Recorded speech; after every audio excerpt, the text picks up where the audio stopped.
So there's French toast, there's strawberries, there's syrup, there's a mimosa. Salud, amiga, brunch. Brunch. Long time no brunch.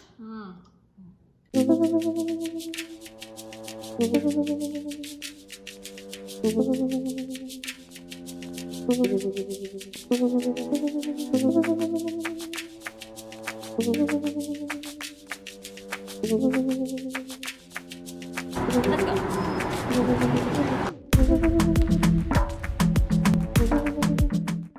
We've known each other since We had bracers 13. since before having bracers. We were 13. What made you decide on this outfit today? Super easy. It was on sale at Macy's. Oh. Real cashmere, bitches. Oh, shit. Nosotros nos conocemos desde hace mucho tiempo. Like, no vamos a decir cuánto porque se van a poner a sumar y a restar y los que nos conocen saben how long we know each other, okay? Lilliam is now a nurse. Not any kind of nurse, okay? She is like the MVP, she is a ICU nurse. ICU nurse. That honestly, primero que todo, thank you. Lilliam has been on the front lines during this crazy time that we've all lived in. And, you know, she's been so strong. I am so thankful and so proud of her and like all that she has done and accomplished and how you've kept strong. So tell me a little bit about that. How was that? How was working in the front lines in the ICU when all this crazy stuff is going on? First of all, it's thank you everybody, but it's really weird for people to like thank me. I think for every person that works in healthcare to have someone thank them for their service. Yeah. I mean, it's something that we signed up to do. It's something that we love to do. But definitely the coronavirus has definitely took a toll on all of us. It's hard. It's very hard because they're real lives. They're real people. And I think the hardest part is the no visitor policy that's going on right now. So being in the ICU, it's kind of like the dead end of the hospital, of a hospitalization. So unfortunately, that's where the sickest of the sickest go. So, you know, if you're going to the ICU, and even the patients know that if they're going to the ICU, their chances of survival are really low. So we're kind of the last face that they see if they end up getting intubated or getting on a ventilator. So it kind of sucks. Yeah. It does, the fact that we're the ones there, family can't see them. But thank you to technology, we have Zoom, so a lot of family members have been able to Zoom in with their family members. Yeah, I remember at the beginning of all this crazy stuff happening, I remember you were always telling me how at your hospital it wasn't so bad, so I was pretty calm about it. But then towards the end, the second wave, like in December, that's I don't even know what waves they were. It's interesting because I'm in Southern California, so we're right next to the border. So I do staffing, site-wide staffing. So anybody that works in float pool, I'm that ICU float pool person. So it's really hard to be close to the border, and then people that are coming through Mexico, they want to seek best healthcare that they can, and I have nothing against that, right? Everybody's entitled to the best healthcare. However, there was a big influx of people with COVID that were coming through, and those hospitals south of the border were getting overwhelmed, and then that was my first experience of COVID. So there were people from south of the border were coming in to seek healthcare in the United States. Correct. And then you have hospitals that are like further out west that don't have the capacity to see a lot of patients. We're starting to get an influx of patients as well. So then they were moving those patients more to the city, to the San Diego city. So then that's where it was getting very overwhelming. And then and then we were dealing with that. It was kind of controlled chaos. But then the big wave started that last, what was it?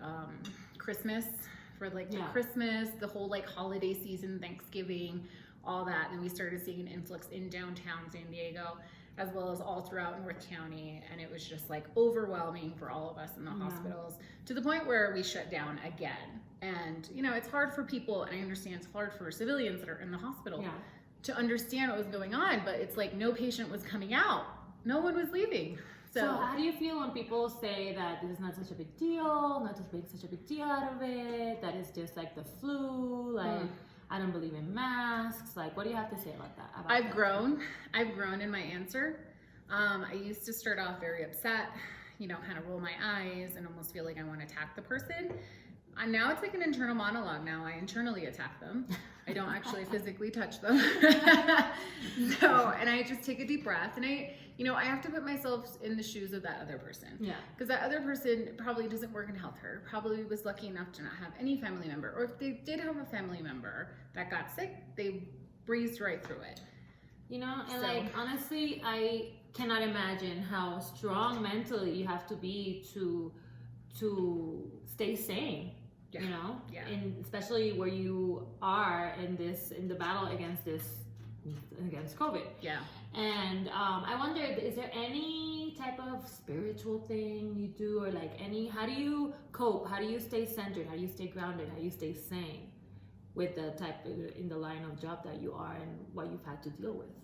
I would say definitely, I never had like a Garden of Eden at home that I walked to and say, oh, this is where I'm going to take a deep breath. Honestly, during those times, it was like I came home and I want to take my clothes off and just go to bed.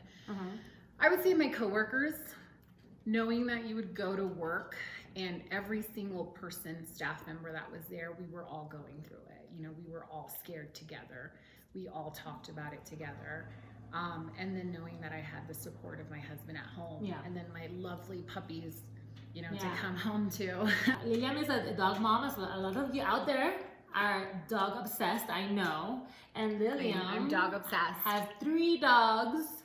So, and you have just had a new addition to your family. I do. We have Carlos, a black lab. Yeah, he's the new addition to our family. We have our oldest, which is Duke, who is a 13-year-old golden lab.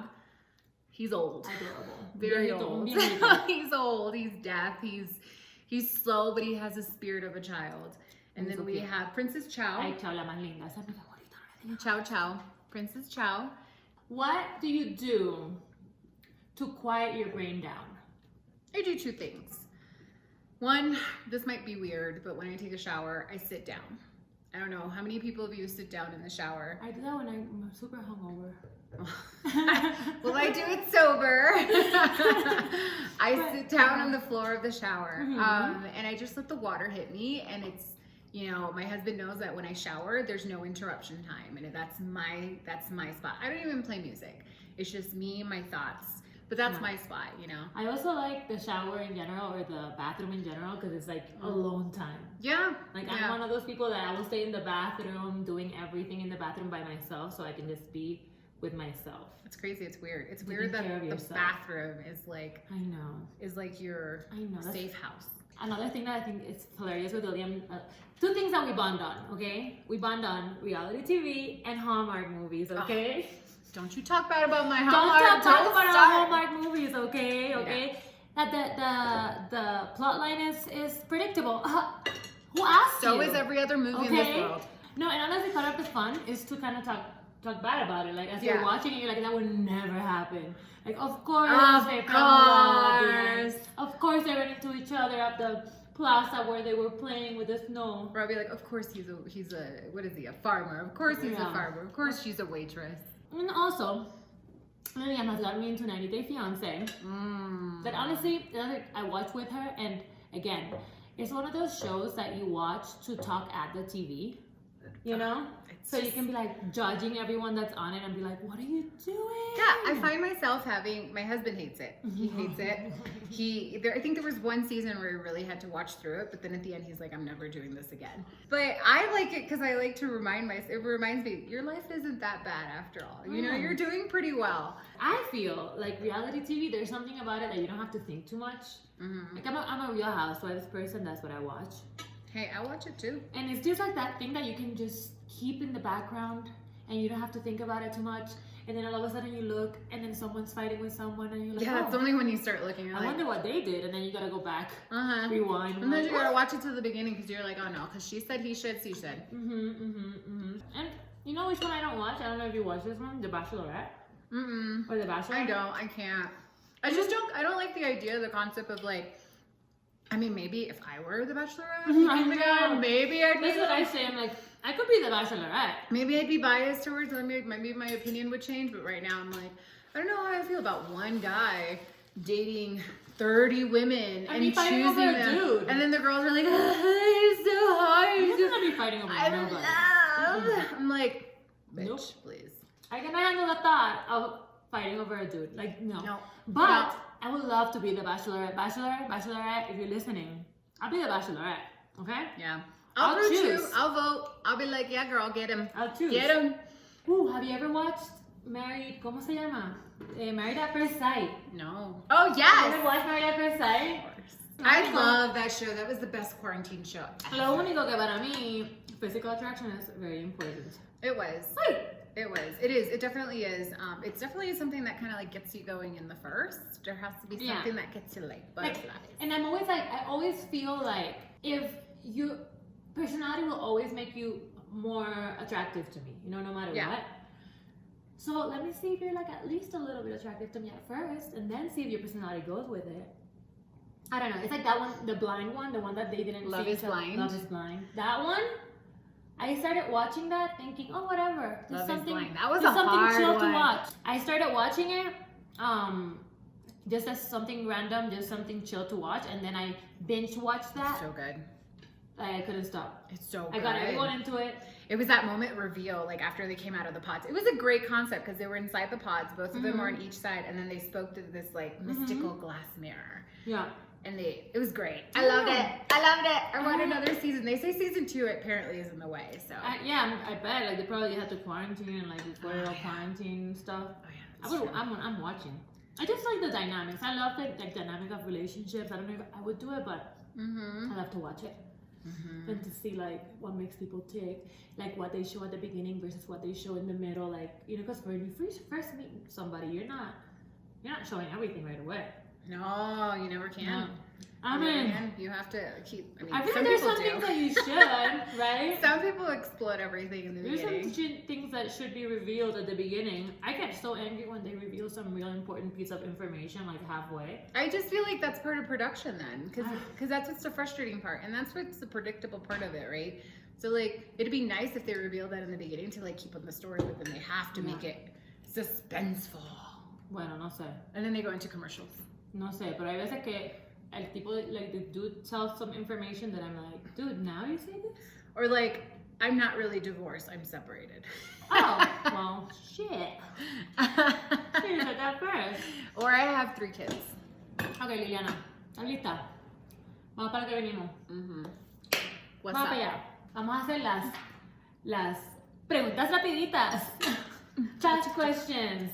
Chiqui chiqui You cha. should have a song. Chiqui chiqui cha, chiqui chiqui cha, chiqui chiqui cha, chiqui chiqui cha. Vamos rápido con las preguntas. Vamos ahora con las preguntas. Vamos ahora con las preguntas. Describe yourself in 3 words. Oh God, why? Oh, those were 3 words! Oh God, why? Perfect! Because it's important to be self-aware. Okay? I think oh God, why was great. 3 words. Serious. Fun. Unpredictable. My husband says that a lot. Unpredictable. Unpredictable. First celebrity crush. I don't want to say that. Ay, nena, sí que se joda. Prince Harry. Are you serious? Yes! It's so weird. Espérate un momento. You're giving me Megan vibes. Am I? You give me Megan vibes. Espérate. Hace un moñito de ese que es así. Favorite smell. Ooh. I love a good, how do you say it? Eucalyptus? Eucalyptus. Eucalyptus. That's a good one. I like eucalyptus mixed with mostly just that. But if you put a little lavender, I don't mind it. Eucalyptus is great. But I'm all about the eucalyptus. Favorite holiday. New Year's Eve. Oh, why? Love it. It's my favorite. Because, you know, sometimes people have a shitty year and it's just kind of that one day to kind of like, just like the Marvel movie, you just snap and it's all away. I mean, at least you can imagine. Yeah, you can imagine that way, but it's not all away. You know, it's like just magic. like, to me, it's like the clean slate. You're just washing away that bad year and the universe is giving you another year to Look start. at you. Favorite comfort food. Pizza, pickles. Really? I don't know if in that order together. Okay, pizza, pickles. Do you put the pickles on the pizza? No, I eat the pickles after the pizza. Y no nada de Puerto Rico. Tú me estabas hablando de que tenían craving de algo Oh por my ahí. God, bacalao con vianda. Ustedes saben que la mamá de Lilliam le manda paquetes de comida, ¿ok? I mean, I do manipulate my mom. Ya yo le dije que I'm gonna send her my address because I want some bacalao también. Guilty pleasure. Huh. I mean, 90 Day Fiance is my guilty pleasure. Oh, That is- and 1,000-Pound Sisters. I feel like anything on TLC. Anything on TLC? I will go down that rabbit hole. Honestly, TLC should change their name. TLC should change their name to the Guilty Pleasures Channel. It is. If you were a nurse, what other job would you want to have done? Oh, we've talked about this one. Uh-huh. I always thought about something about style, design. I've always liked. I don't know. Her name is super, super stylish. Except now, you know. I mean, listen, even in her simpleness, she keeps it classy, okay? This girl has great taste. She is the one person that I can go shopping with, and I feel And it's like, not stressful. no, and I feel like you'll understand what I'm trying to do with this, even if you Totally. don't wear it. Totally. And I don't like shopping with anybody. Except you. No, it's true. No, it's true. It's true. There are people like I can't understand like people like go shopping and it's like they go with like their best friends, like 4 friends. So it's like why can you go with 4 friends? Yeah. There's too many opinions. Yeah. Like I go with myself. Yeah. I get my own shopping done. Yeah. You know what? Another thing about Lilliam. Lilliam's an amazing singer. Okay? Like I feel that that's what you should go into. What? Because I think she's such a beautiful singer. Lo único que a Lilliam se le olvidan las palabras de las Oh canciones. yeah. I have like movie and like singing amnesia. Pero tiene una voz. Hablando de voz y de cantar. ¿Cuál es tu favorite karaoke, like your favorite go-to karaoke song? Go to? Oh, it's so bad because I have to like drink first to really have confidence. Pero what's your favorite go-to karaoke song? Oh, it's that one song from Whitney Houston. I Want to Dance with Somebody. Favorite place to do nothing in? Isn't that like the shower situation? Actually, no. No? What, do you ever, like, when you wake up in the morning, you just stay in bed and do nothing? When you're able to do it? You literally, you can wake up at like at 9 a.m. or 8:30 in the morning. You Oh, literally so just sad. stay there. Okay. Last but not least, favorite curse word. Ooh, I have too many. Cabrón. Cabrón. Cabrón. Nosotras nos decimos cabrón. Hello. Cabrón. ¿Qué? No me digas cabrón. Like that's how we talk.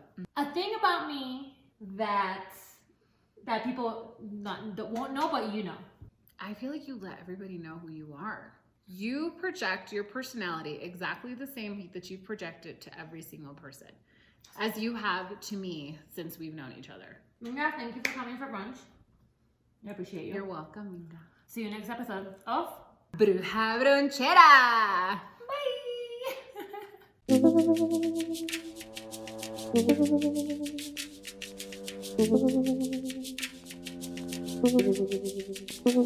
Bye.